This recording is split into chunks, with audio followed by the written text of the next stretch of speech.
I went to military when I was 21 years old. I had to go for 2 years. I felt that I needed to be doing something after the service. This is a life where you can't just stay in home and do nothing. I had to figure out what I want to do and what makes me happy, and that was cooking. When I cooked for someone, I felt really satisfying.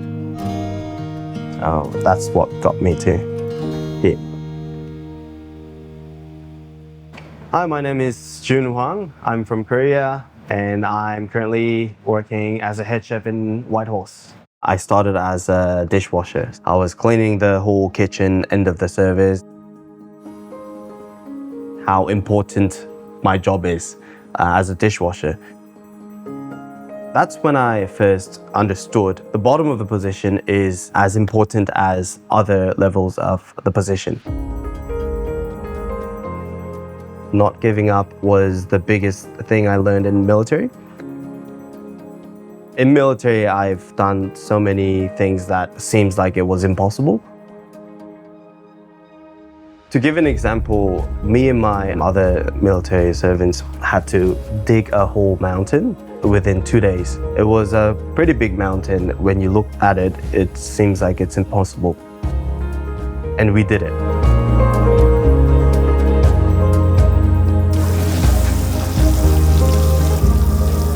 That's when I started to think, if you think it's impossible, it might be impossible. But if you treat it like you can do it and you just focus and dedicate and just make it happen, then it does happen.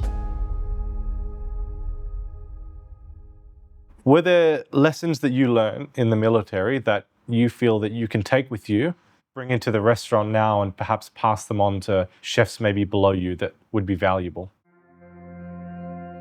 Yeah, there's a lot of absurdity in military where senior ranks just treat juniors without respect. Everyone is a human being, it's just in a different position. And just because of the position and the higher ranks doesn't mean that you are better than them or you're on top of them. It's just that you are able to give them a better knowledge. Just because you're a senior chef and just because you have more experience than them doesn't mean that you can treat them unfairly.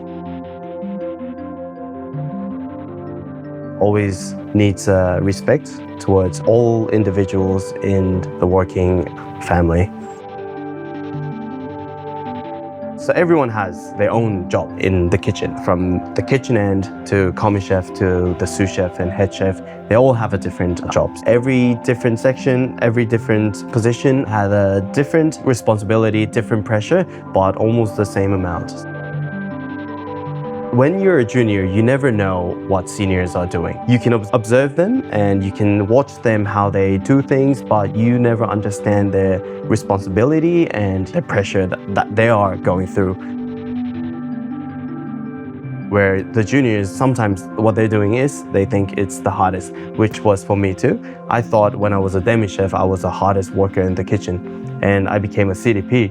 And I thought now I'm the real hardest worker in the kitchen. After becoming junior sous chef, okay, now I have all this responsibility. Now I'm the hardest worker in the kitchen. And becoming a sous chef, same thing happened again. Chicken skin, 2 duck cigar, 1 pork belly, 1 truffle pasta smoke to follow shortbread greens and duck shortbread. Very similar thing with military and kitchen is hierarchy. So there's hierarchy in the military where the juniors should follow strictly to the seniors, and I think it does affect in the kitchen as well. The head chef would obviously set the first goal and mission and their vision to the menu. The other chefs are following his vision and his goal. The whole process of the visceral nature of cooking and teaching them the timing, the temperature, just those things that you learn through experience. I figured that I loved teaching. Teaching younger generation in the future would be ideal for my future plan. Yeah, no, it's true. It's just, it's about kind of passing on that and teaching them independence, teaching them their own visions and their own dreams, and that maybe whatever skill they have. It doesn't have to be cooking, it could be leadership, could be communication. Do you know, like there's someone might be really good at being very particular, and that would be great for pastry, who's very good at being patient, and that's a beautiful thing. And that's part of being a good teacher. This is our main section over here, where we have steak, short rib, putting on a fish very soon. I have a very French cooking background and try to improvise the flavor of the Korean and Asian umami, or a little bit more flavorful things throughout the whole dish, where I do use a lot of kombu for umami and soy and Japanese ingredients with miso, things like that I've been eating when I was growing up. When I tried to adjust and put that flavor into some of the dishes that I already been cooking, and it kind of was very interesting to figure out how it changes and how it gave the depth of the flavor of the dish. That's how I got to play around a lot with the Asian. Like other places, other great chef does as well, but it's really interesting, especially in Australia, modern Australian cuisine. There's no boundary of what you want to cook. We have no boundary of ingredients we can just grab from Thailand or Korea, Japan, anywhere. We get a really good source of ingredients we put together of what we want to cook. What's interesting happens to the flavor of the dish. Our seafood pie, for example, has a lot of bonito flavor from Japan, so it gives another depth of umami and great fishness.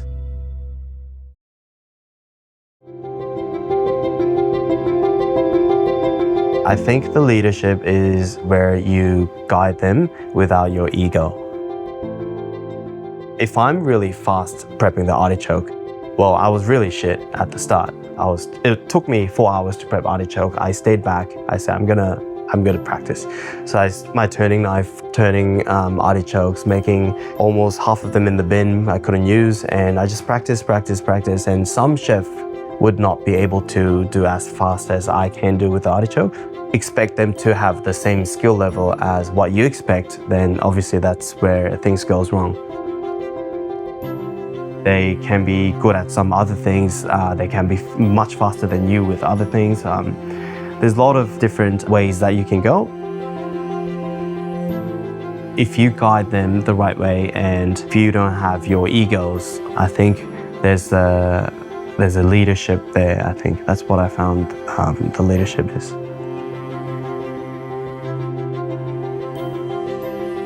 The most important thing is that you need to have a heart.